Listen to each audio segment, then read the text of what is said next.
한 주간 잘 보내셨는지요? 예. 오늘은 아주 귀한 우리 선교사님, 조윤호 선교사님, 조정미 선교사님 모시고 말씀을 듣고요. 또 선교 보고도 또 같이 나눌 겁니다. 우리 조윤호 선교사님은 간단하게 설명드리자면 청년들에게 꿈이 많으신 분입니다. 그래서 그 남미 쪽에 특히 대학생들 선교를 아주 잘하시고 너무 강력하게 사역하시는 분이시고 남미 아버지 학교를 거의 엄청나게 섬기신, 그래서 남미의 그 파더레스한 그 땅에 하나님 아버지 되심을 잘 선교하시고 또 나누어 주신 그런 귀한 분이시고요. 최근에는 남미의 장로교 신학교, 아주 중요한 신학교죠. 근데 그 신학교의 총장으로 또 이렇게 위임하셔서 남미 땅을 위해서 섬기시는 아주 귀중한 분입니다. 남미에서 잘하셨고요. 남미 영어를 한국어보다 더 잘하시는 그런 분이십니다. 우리 조윤호 선교사님 오셔서 올라오실 때 우리 환영의 박수 해주시고 우리 조윤호 선교사님이 말씀 읽고 말씀 전해 주실 것입니다.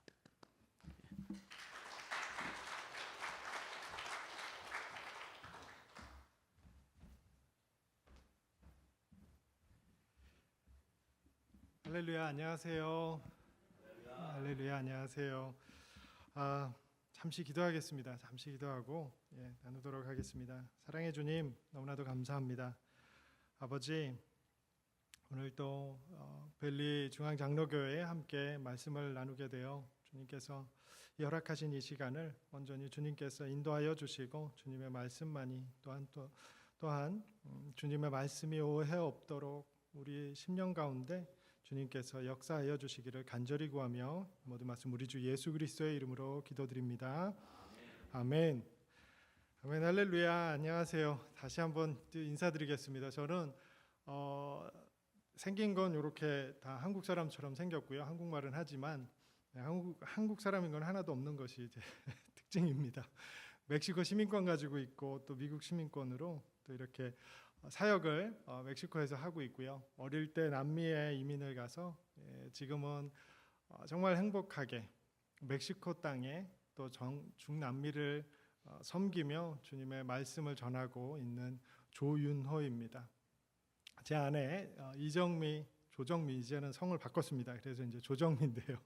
이 선교사와 함께 또 있고요. 저희는 아들과 딸 둘 이렇게 다 컸습니다. 다 컸고 그렇게 또 사역을 하고 있습니다. 저희는 지금 현재는 멕시칼리에 지금 말씀하신 것처럼 멕시코 민족 장로교단의 거기 산하 신학교를 이번에 총장으로 섬기게 돼서 약 한 달 전에 그쪽으로 이주를 해서 지금은 그쪽에서 섬기고 있습니다. 잠시 또 제가 제 자신을 소개하면서 또 말씀을 전할 건데요. 잠시 말씀을 읽겠습니다. 잠시 말씀을 읽을 때 같이 한 목소리로 같이 읽었으면 좋겠습니다. 뒤에 18절만 함께 읽도록 하겠습니다. 18절 요한복음 21장 18절 말씀입니다. 함께 읽겠습니다. 하나 둘 셋.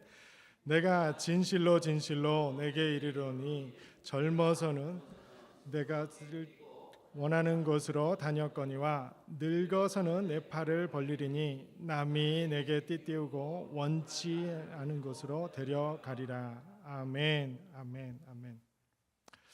감사합니다. 저는 이 베드로의 이 말씀을 들을 때 제 자신을 굉장히 베드로와 함께 같은 모습이 계속 제 삶과 오버랩되는 것을 보게 하셨습니다.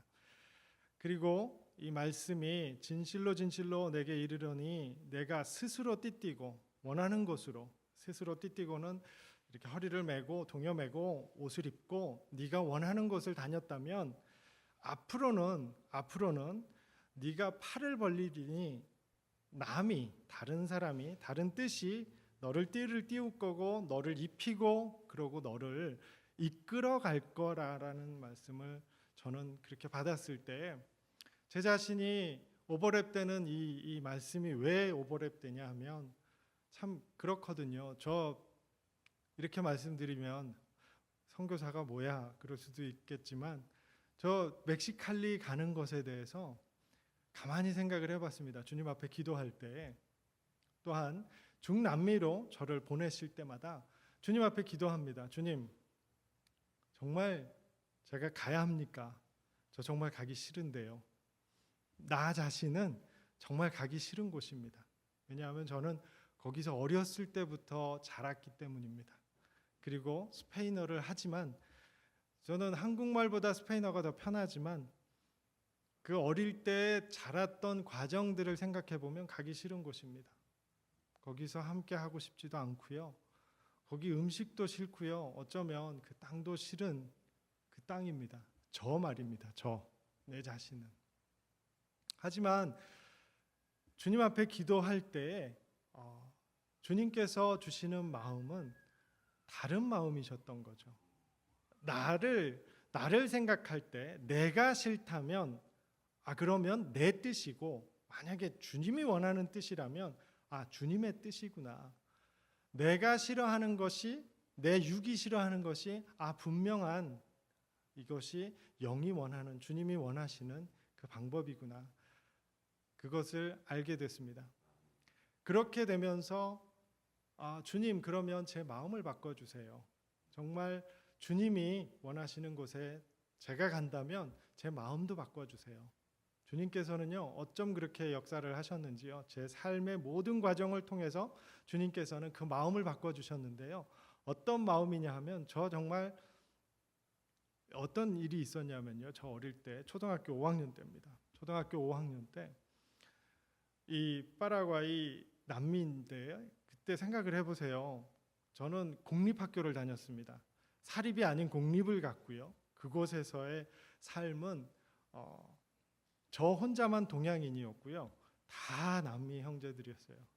다 아이들이었고, 그런 아이들 속에 있다 보면 말도 잘 안 되죠. 그런 상황에서 선생님이 갑자기 반에 딱 들어오십니다.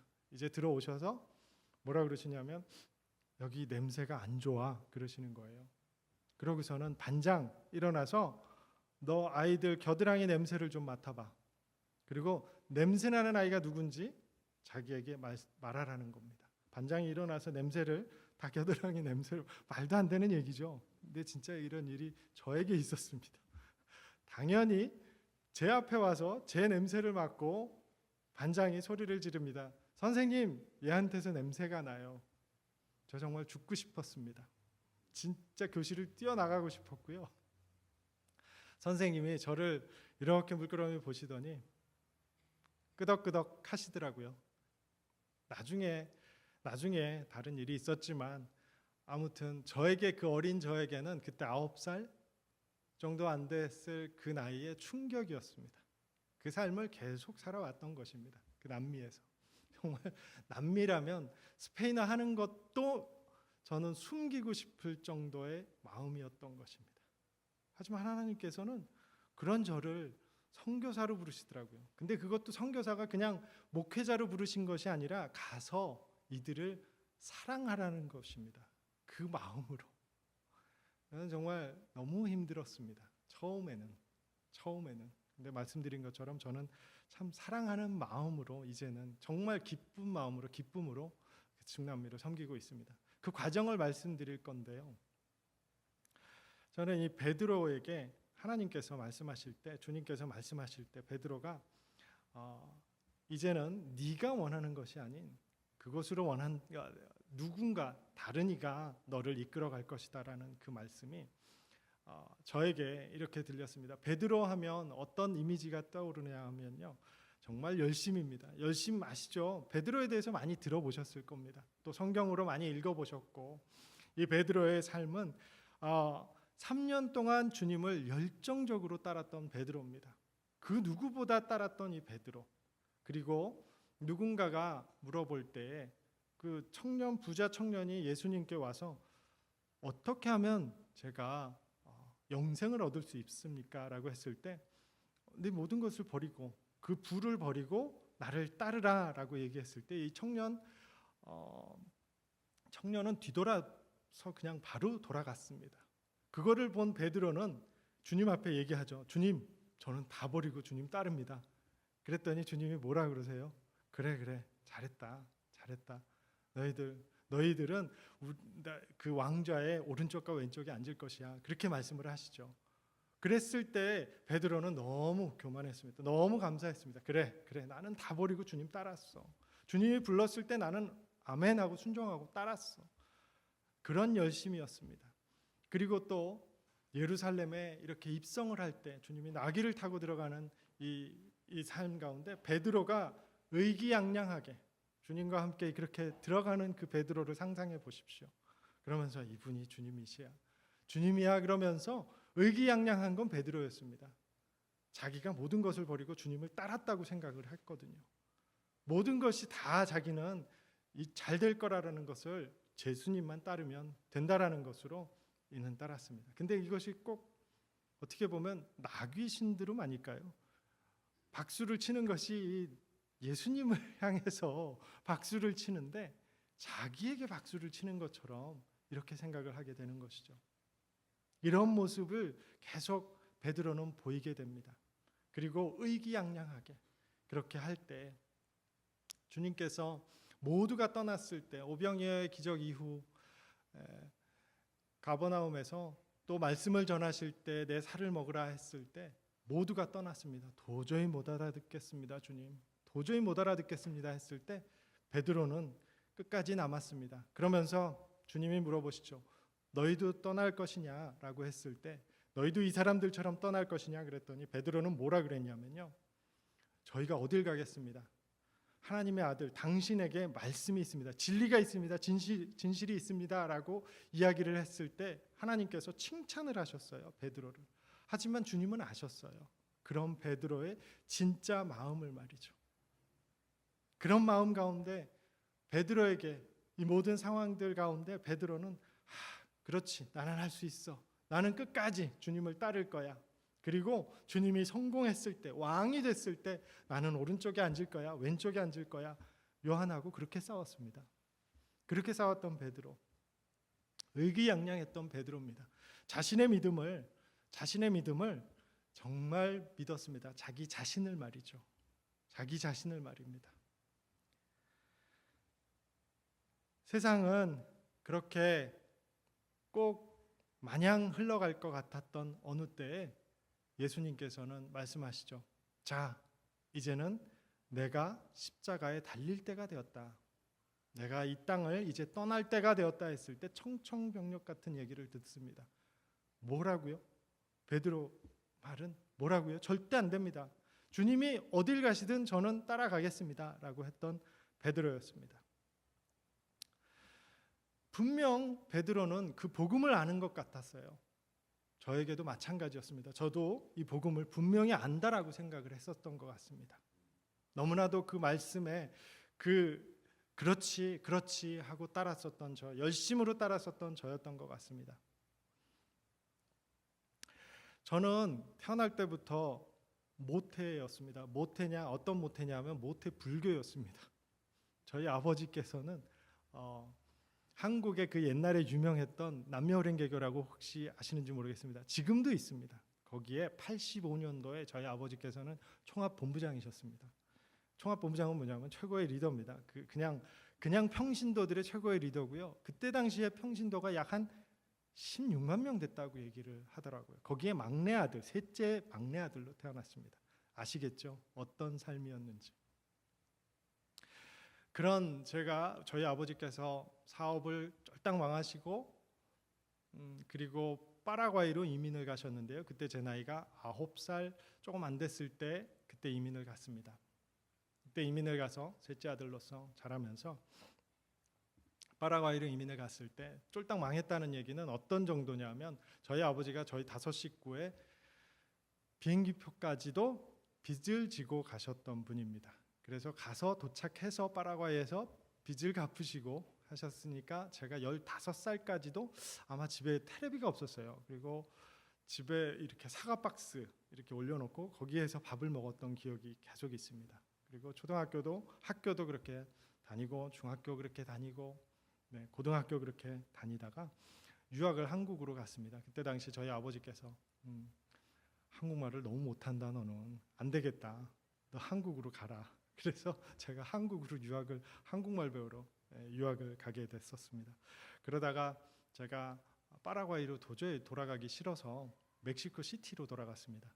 그때 멕시코 시티로 가서 제가 지금의 아내를 만나게 됩니다. 전 그때까지도 완전 뭐라고 해야 될까, 이제 신은 없다, 완전한 무신론자로서 그때 청년 시절을 보낼 때 제 아내가 그때 당시 멕시코 시티에 딱 1년 잠깐 왔었는데, 그때 당시 제가 왜 한인교회를 찾아갔냐면, 여기 식사하시죠, 점심. 예, 한국 음식이죠. 예. 한국밥 먹으러. 네, 그때. 그리고 아가씨 만날 수 있다라는 말에, 한국 아가씨 만날 수 있다라는 말에 제가 주일날 그때 교회를 찾아갔었습니다. 그때 당시 24살 때 그렇게 가서 제 아내를 봤는데요. 제 아내가 앞에서 이렇게 집사님들이 이렇게 찬양하시는 것처럼 청년부 때 찬양하는 모습을 보면서 제가 충격을 받았습니다. 충격을 받은 게, 어쩜 저렇게 밝게 찬양을 할 수가 있을까?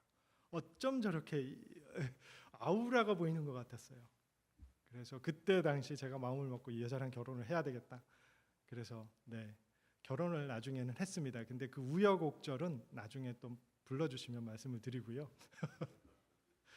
그렇게 해서 결혼을 해서 저 정말 그때 당시 하나님을 그렇게 믿었던 것이죠. 그리고 그때 불붙었던 저는요, 정말 열심으로 믿었습니다.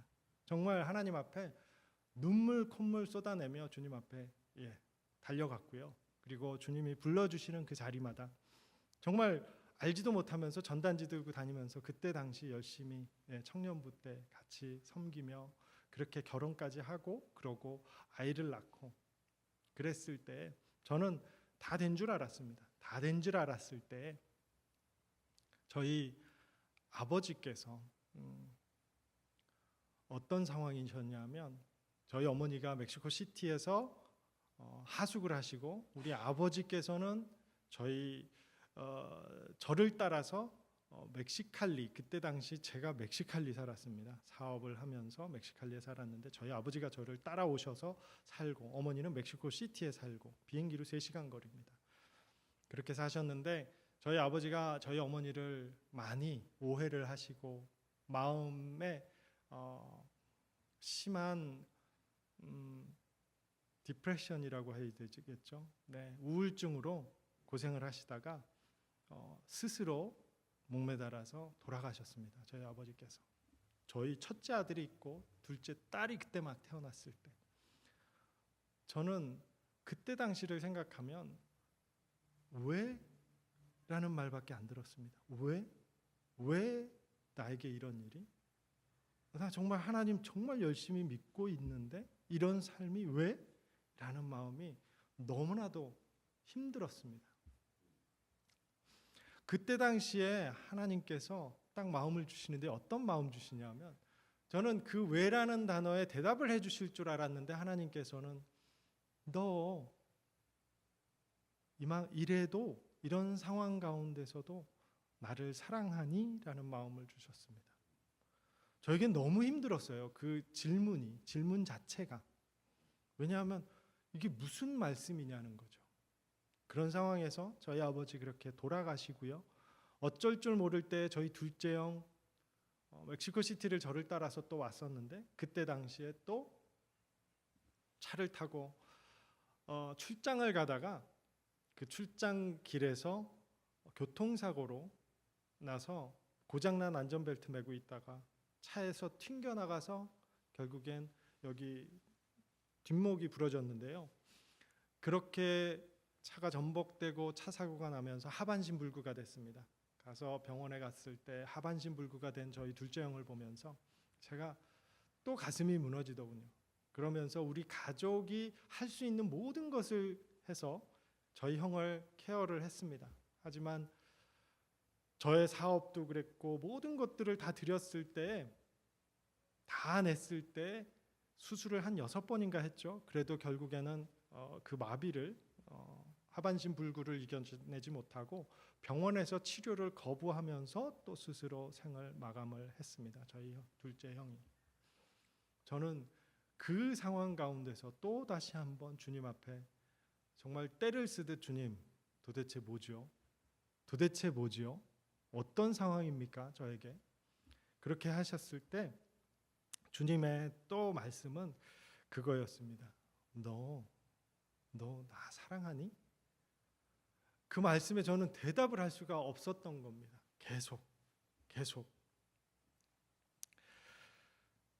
당연히 말씀을 알죠. 말씀을 읽었을 때 베드로의 대답은 그거였습니다. 그러하외다 내가 주를 사랑하는 줄 주께서 아시나이다라고 했는데 저는 차마 그 목소리가 그 말이 안 나오더라고요. 정말 그때 제가 제가 주님을 정말 사랑하는가요, 주님? 제가 정말 주님을 사랑을 하고 있기는 한가요?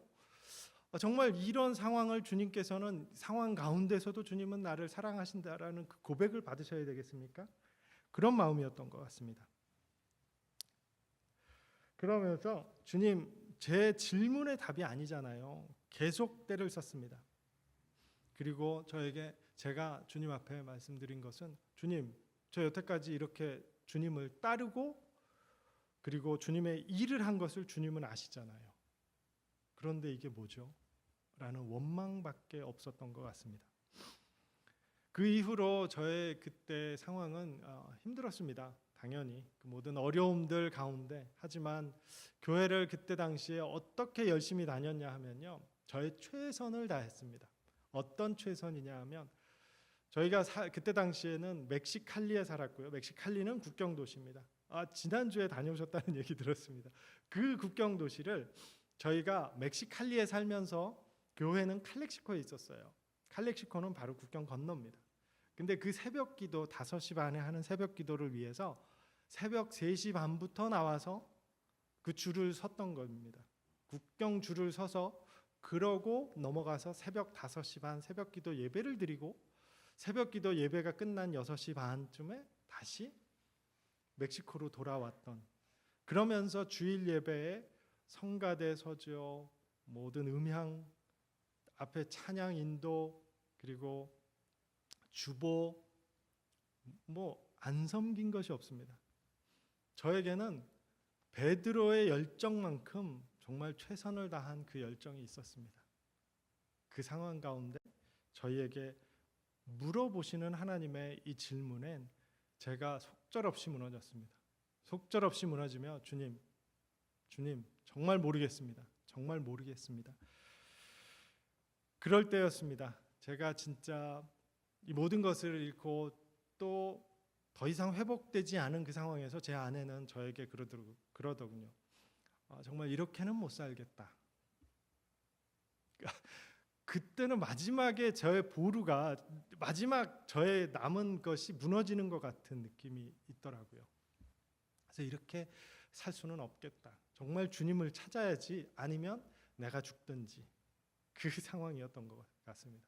그 상황 가운데서 주님은 저에게 주님을 만날 수 있는 참 많은 기회를 주시더라고요. 그때가 어떤 때였냐면 저에게 지금 저는 전 중남미 스페인어권 아버지 학교 두란노 아버지 학교 중남미 담당을 하고 있습니다. 스페인어 담당, 라틴어 담당으로 지금 섬기고 있고요.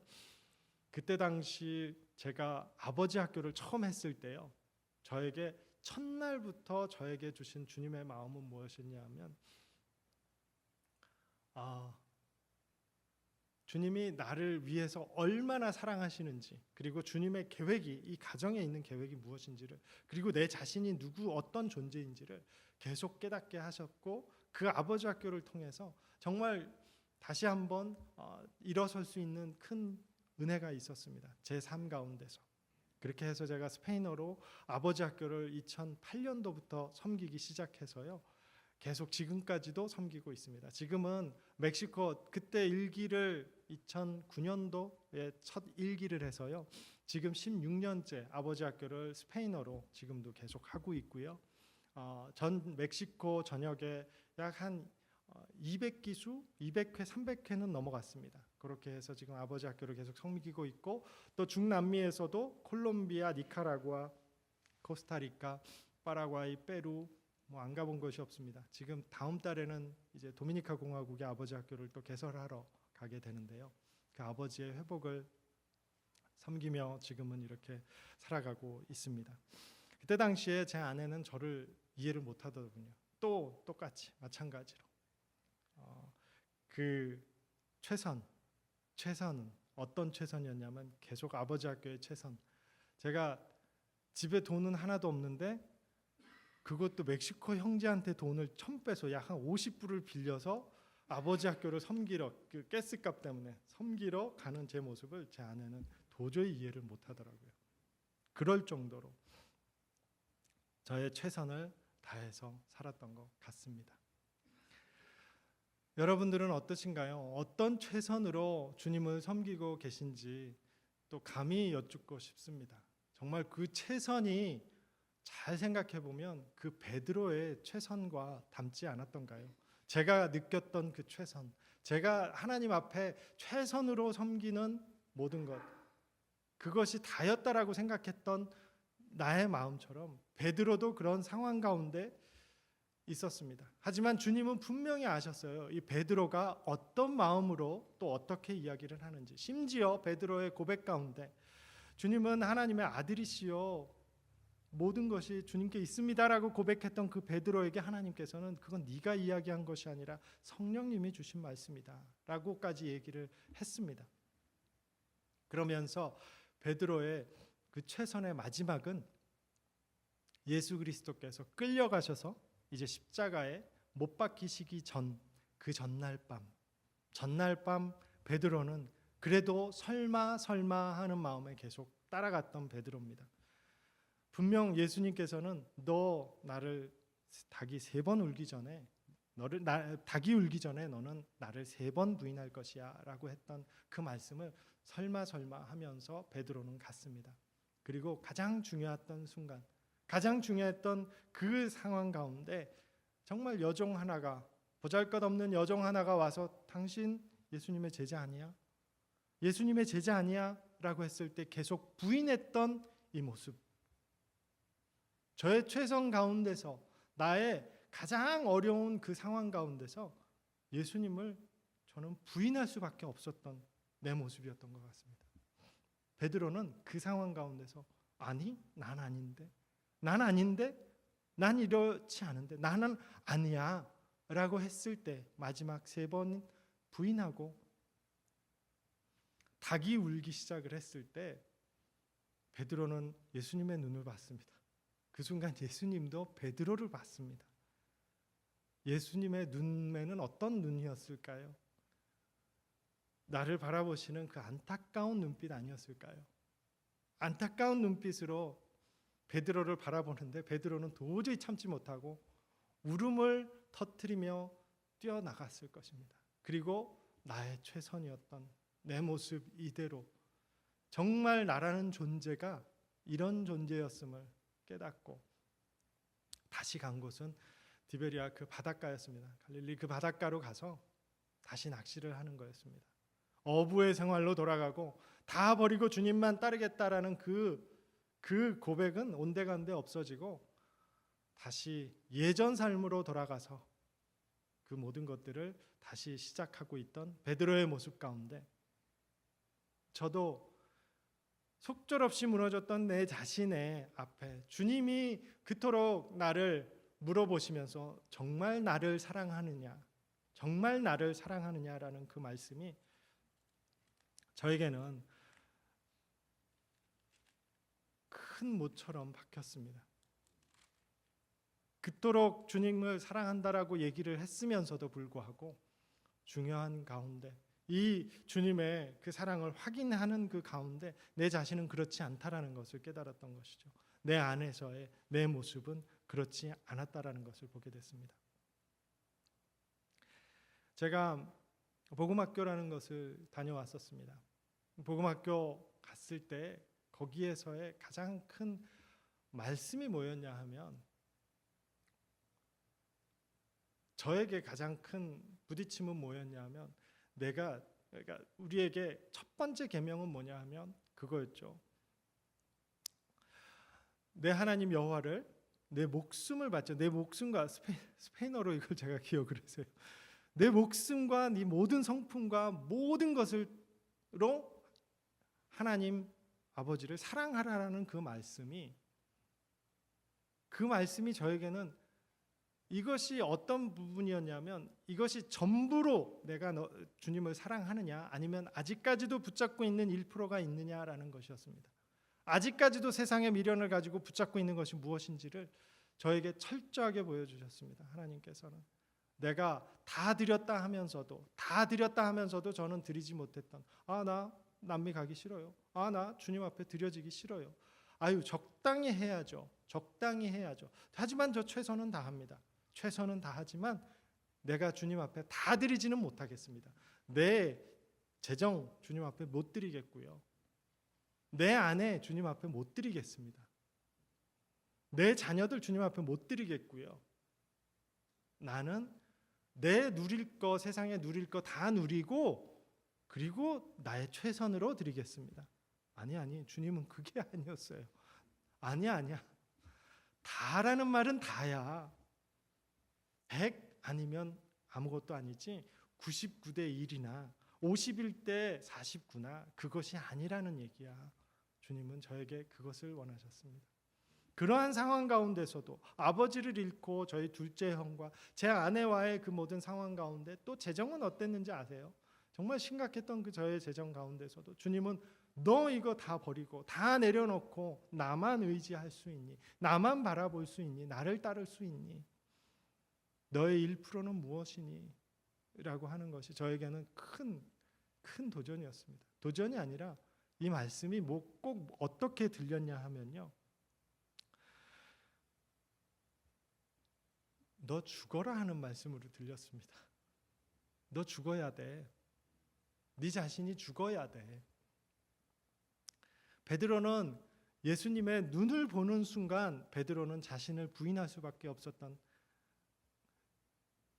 예수님을 부인했지만 실제로 부인해야 됐던 것은 자기 자신이었고 자기가 죽었어야 되는 그 자리였어요. 하지만 그것을 하지 못하고 아니요, 나는 아닙니다, 나는 모릅니다 라고 했던 이 베드로의 모습처럼 저도 실제로 부딪힌 그 상황 가운데서는 주님을 부인하기 계속 끊임없이 부인을 했던 것이죠. 내가 원하는 것, 내가 최선을 다했던 것에만 치중을 했던 저의 모습이었던 것입니다. 로마서 6장을 보면요, 로마서 6장에 보면 만일 우리가 그의 죽으심을 본받아 연합한 자가 되었으면 또한 그의 부활을 본받아 연합된 자가 되리라.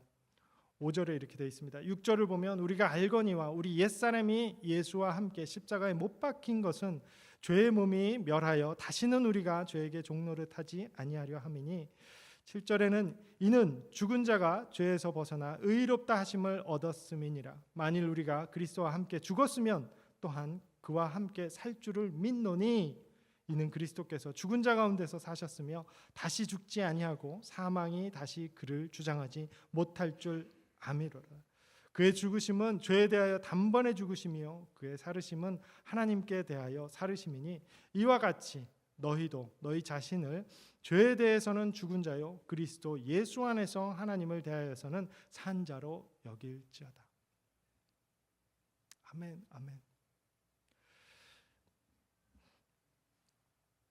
저에게 다 드림은 다 드림이었습니다.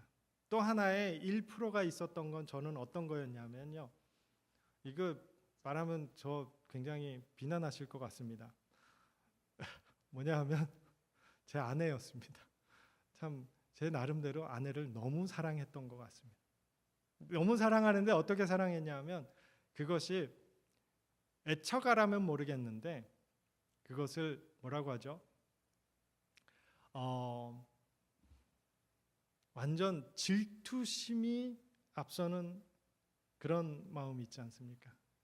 그러니까 어떤 질투냐 하면 아내가 목사님하고 얘기하는 것조차도 싫은 거예요. 그것에 대한 그 질투심이 불타올라서 결국에는 어느 뭐 모임에 가서 제 아내가 다른 남자분하고 얘기를 한 거 가지고 저는 집에 와서 싸우기 시작합니다. 왜 그렇게 얘기를 하냐. 또 가장 또 힘들었던 거는 어느 분은 집에 가면 청소기는 자기가 다 돌린대. 그러면 이제 거기서부터 또 마음이 부글부글, 얼마나 그것에 대한 마음의 분노가 올라왔는지요.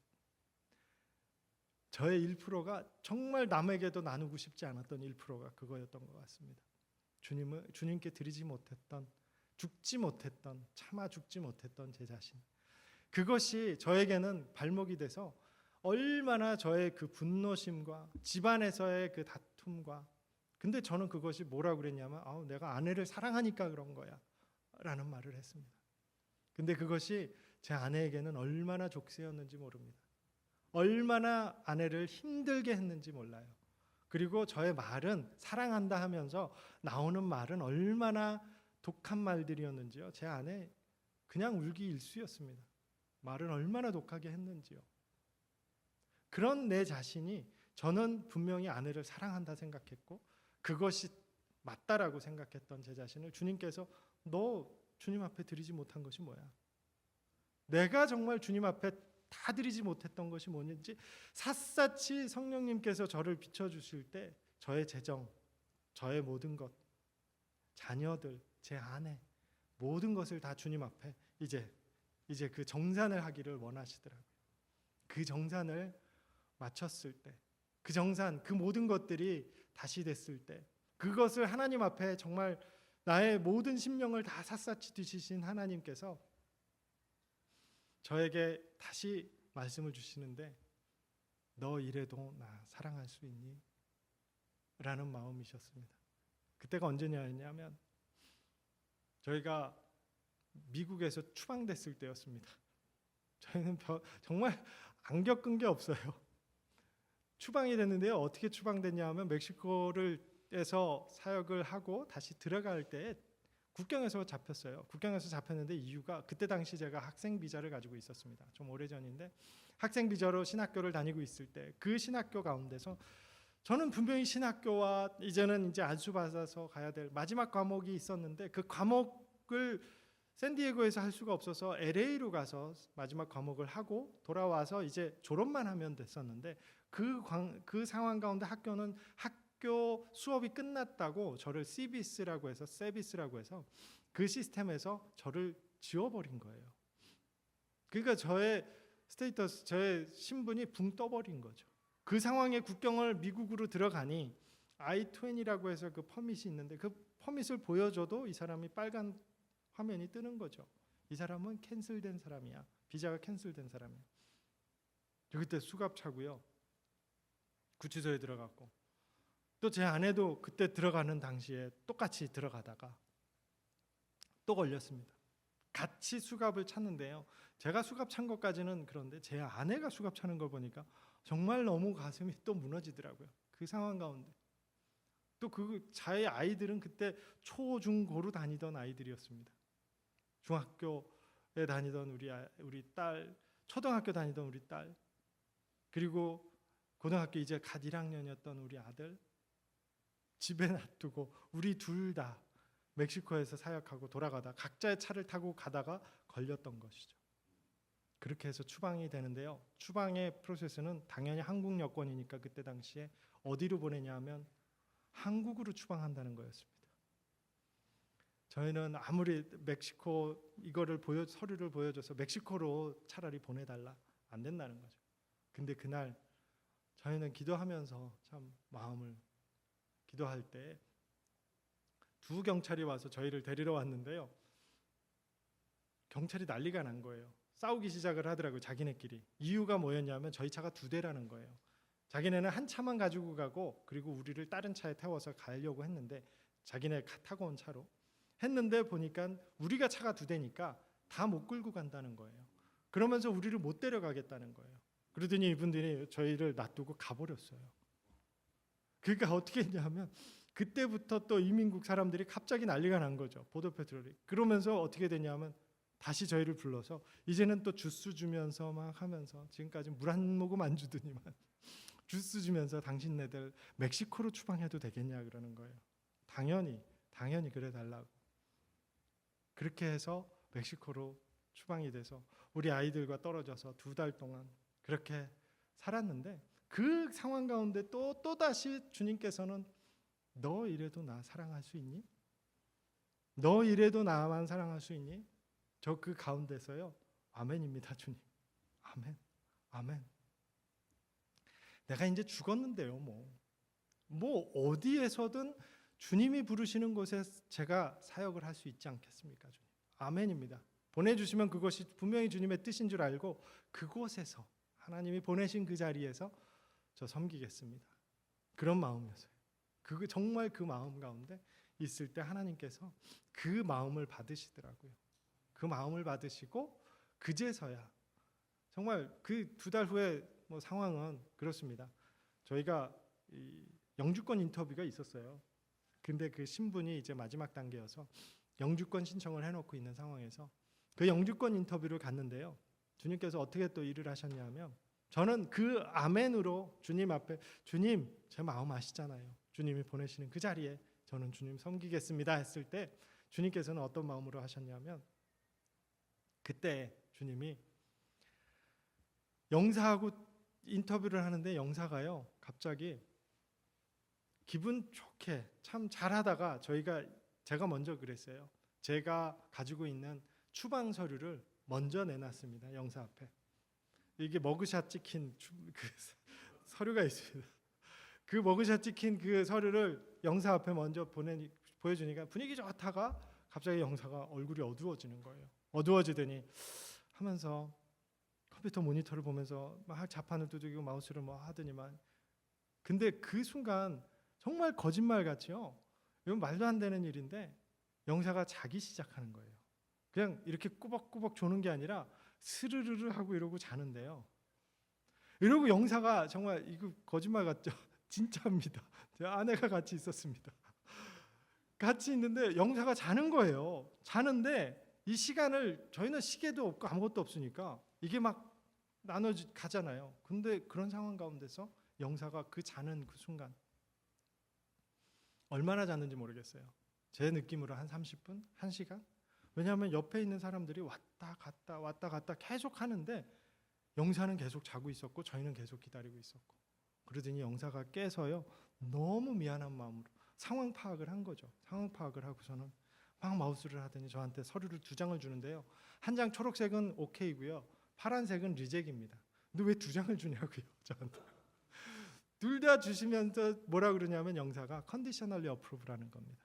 만약에 당신이 책임이 아니었다면, 만약에 신학교가 실제로 그 실수로 당신을 캔슬한 것을 인정을 하는, 자기가 이메일을 보냈는데 그쪽에서 회신을 주고 자기네 책임이다라고 한다면 당신을 어프로브 해주겠다는 거였습니다.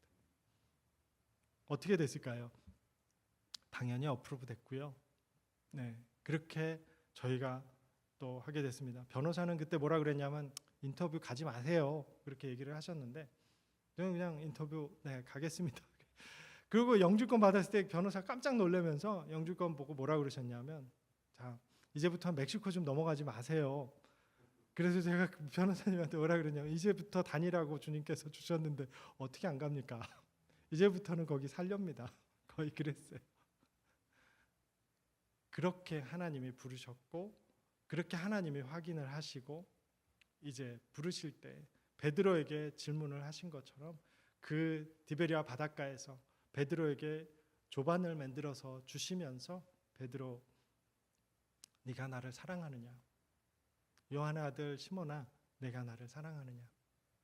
그때 베드로의 마음은 완전히, 이제는 다 드린 것뿐만 아니라 완전히 죽어진 자신이었던 것이죠. 난 이제 죽었습니다, 주님. 주님 제 마음 아시잖아요. 이제 제 마음 아시잖아요. 그랬을 때 주님은 베드로를 들어쓰기 시작하실 때 전혀 다른 차원의 베드로를 만나게 됩니다. 우리는 성경 가운데 그 베드로는요, 말주변 어떤 베드로가 어쩜 그렇게도 주님의 말씀을 전하는지요. 그리고 어쩜 그렇게 담대하게, 왜냐하면 이제 죽었거든요. 자기 자신은 죽었거든요. 이제 십자가에 함께, 주님과 함께 죽었거든요. 그러면서 마지막에 또 베드로는 시컷 감옥에서 두들겨 맞고 나와서도 한다는 얘기가 사람들 앞에 할렐루야, 두들겨 맞았는데도 기쁜 마음으로 주님 앞에 이제 주님이 너무나도 당연한 것처럼 두들겨 맞은 것이 당연한 거예요, 베드로에게는. 그러면서 그 말씀, 그 사역을 이어갔던 그 베드로였습니다. 오늘 저에게도 그런 마음으로 주님 앞에 설 때 정말 이제는 그렇습니다. 제가 더 이상 내세울 게 뭐가 있을까요? 부족한 종 주님께서 어디든 쓰시겠다면 아멘 합니다. 그리고 그곳에서 주님께서 허락하시는 그 은혜가 있음을 또 고백합니다. 네, 멕시칼리 갔다 오신 분들은 알겠지만 먼지밖에 없습니다. 차를 갖다 세워놓으면 당연히 몇 분 안에 먼지가 얼마나 또 흙길 많고 덥기도 하고 여름에는 여기 120도까지 올라가는 그 멕시칼리 땅, 저라면 안 갔습니다. 내가 그 옛자인 제 조윤호였으면 절대 안 가죠. 내가 왜 갑니까? 근데 주님이 부르신 그 자리는 갈 수밖에 없습니다. 그리고 그것을 아멘으로, 기쁨으로 그곳에 섬기게 됩니다. 제가 함께 이 말씀을 또 나누면서 참 이 중앙벨리교회 장로교회를 함께 기도하면서 이곳을 또 기도하게 됐습니다. 참 신앙생활하기 힘든 거라고 저는 생각합니다. 오히려 저희 그곳에서는요, 멕시칼리나 남미에서는 주님을 찾을 수밖에 없는 환경이에요. 모든 게 없으니까, 아무것도 없으니까요. 주님 없으면 우리가 거기서 어떻게 삽니까? 그러니까 오히려 믿음 생활이 더 쉬운 것이 선교지 아닌가 싶습니다. 오히려 이곳이 참 세상 살기 좋잖아요. 세상 살기 좋은 곳이 오히려 더 주님을 만나기 힘든 이곳에서 참 그 참된 드림, 참된 죽음, 믿음 안에서 모든 것을 드린 그 1%를 드리는 모든 벨리 중앙 장로교회가 되시기를 주님의 이름으로 또 축복하고 축원드립니다. 아멘. 잠시 제가 저희 선교 보고를 드리고자 합니다. 좀 시간이 지났나요, 목사님? 괜찮을까요? 네. 저 여기 보시면 잠시 장수를 바로바로 넘겨주시면 제가 하겠습니다. 저희 그 교회 사역이 있습니다. 교회 사역에는 잠깐만 첫 장을 보시면, 저 앞장 먼저, 제일 첫 장만 먼저 보여주시면, 저희는 교회 사역 그리고 가정 사역 그렇게 또 가게 됐습니다. 그리고 복음 학교를 하면서 지금까지도 계속 이어가고 있고요. 교회 사역은 저희가 그러니까 저는 말씀드리자면 학교밖에 안 합니다. 거의 어떤 교회 짓는 거나 뭐 하는 거 전혀 그런 거 없고요. 그냥 가르치는 일, 그리고 말씀 전하는 일, 그리고 청년들을 다음 세대 사역을 하는 그 사역을 합니다. 크루라고 또 대학생 선교회를 하고 있고요. 그 다음에 아버지 학교, 가정을 회복하는 아버지 학교, 이 아버지 학교 운동을 지금 16년째 이어가고 있고요. 그 다음에 교회 사역으로는 복음 학교, 스페인어로 이것도 시작을 해서 복음 학교를 하고 있고, 그리고 또 기도 학교, 어떻게 기도하는 것이 무엇인가를 또 하는 그런 것과, 이제는 불러주신 또 신학교에서 신학교 사역을 하면서 신학교에 지금 총 37명의 학생들이 재학을 하고 있습니다. 그곳에서는 이 다음 세대 이들이 목회자가 되는데요. 장로 민족 장로 신학교, 민족 장로교는 멕시코에는 3,500개의 교회가 있습니다. 거기에 3,500개의 교회에 79개의 노회가 있고요. 그리고 그 노회에 각 지역마다 있는데, 저는 멕시코인이기 때문에, 멕시코 시민권이기 때문에 또 그 노회에 가입을, 또 현지 노회에 가입을 해서 그 사역을 이어가고 있습니다. 교회 사역으로는 그렇게 하고 있고, 가정 사역 아버지 학교 그렇게 계속 누리고 있습니다. 계속 또 그러면 남겨주시면, 여기가 복음학교 사진이고요. 3기 또 넘겨주세요. 계속 넘겨주시면 됩니다. 이건 4기 이번 3월에 했습니다. 그리고 교회 사역, 저런 사역들, 현지인 교회를 주로 다니면서 그 가정 이런 모임들을 하고, 또 어린이날 행사, 또 이들에게 복음 전도 말씀, 그런 사역을 계속 하고 있습니다. 이렇게 해서 할 때 저거는 아버지 학교, 앞으로의 일정들과 지난 일정들이 같이 있습니다. 뭐 과테말라, 파라과이, 멕시칼리도 있고 티후아나, 계속 미국에서도 필라델피아에서 작년에 했습니다. 작년에 첫 일기를 스페인어권 형제들에게 아버지 학교를 했고요. 계속 이렇게 가고 있습니다. 또 다음 장 넘겨주시고요. 요거는 파라과이에서 했을 때의 아버지 학교입니다. 저희 이렇게 줄무늬 아버지 학교는 저희의 트레이드마크고요. 요거는 저희 대학생들 주립대학교 티후아나 주립대학교 앞에서 저희가 사역을 할 때 학생들을 전도하는 사역입니다. 크루라고 하는 것은 한국의 CCC입니다. 제 아내가 CCC이고요. CCC 출신이고 저는 아니지만 그래서 저를 전도했고 그 전도한 저를 이렇게 또 이끌어 나가는 또 디프라고 저기는 이제 멕시코 정부입니다. 주정부가 운영하는 아동 보호소입니다. 템포러리 쉘터인데 템포러리가 되지 않고 18살 때까지 고아인 아이들을 모아서 키우는 곳입니다. 저쪽에서는 아이들이 나갈 수 없는 이 아이들을 얼마나 이 아이들이 우울증과 패닉 애택, 한국어는 공황장애 이런 병들을 앓고 있는지 몰라요. 손목이 성한 아이들이 하나도 없습니다. 저 아이들은 정말 손을 긋는데 이게 죽으려고 긋는 게 아니라 그 초조함, 공황장애를 이기기 위해서 긋는 것입니다. 그래서 이 아이들을 저희는 돕는 사역을 1년에 2번 이제 야유예배 그리고 연말에 영화 보러 가고 이렇게 해서 그리고 매주 가서 아이들과 예배를 드리는 원래는 멕시코 정부는 정부기관에는 절대 들어갈 수 없는 것이 외국인과 그 다음에 말씀 전하는 겁니다. 근데 저에게는 그거를 허락해 주셨어요 주님이. 그래서 대학생들과 함께 저 사역을 이어가게 하셨습니다. 다음 장 넘겨주시고요. 네, 거기까지입니다. 이렇게 저희는 이 사역을 진행을 하고 있습니다. 어떤 상황 가운데서도 참 주님이 부르신 그 사역 가운데 저의 최선이 아닙니다. 이 모든 것 하나하나가 주님이 아니고서는 저는 갈 수 없는 그 발걸음들이기에 재정 하나, 뭐 어떠한 움직임 하나, 어떤 것도 저는 분명히 주님이 하셨음을 저는 고백할 수밖에 없습니다. 그것을 또 함께 기도해 주시는 여러분들이 있기에 이 사역들이 이어지고 그리고 이 멕시코 땅에 그리고 전 중남미 땅에 예수 그리스도의 십자가의 그 크신 은혜가 매일매일 또 전해지고 또 심어지고 이들이 이 땅을 더 푸르게 그리스도의 푸르름으로 이끌어낼 줄로 믿습니다. 함께 기도해 주시면 너무나도 감사하겠습니다. 잠시 기도하겠습니다. 하나님 아버지 너무나도 감사합니다. 아버지께서 말씀하시고 인도하신 아버지 이 모든 과정들을 또 함께 나누었습니다. 또 주님이 주신 그 베드로에게 주신 그 마음들과 그 사명들을 또 오늘도 보게 하시니 감사를 드립니다.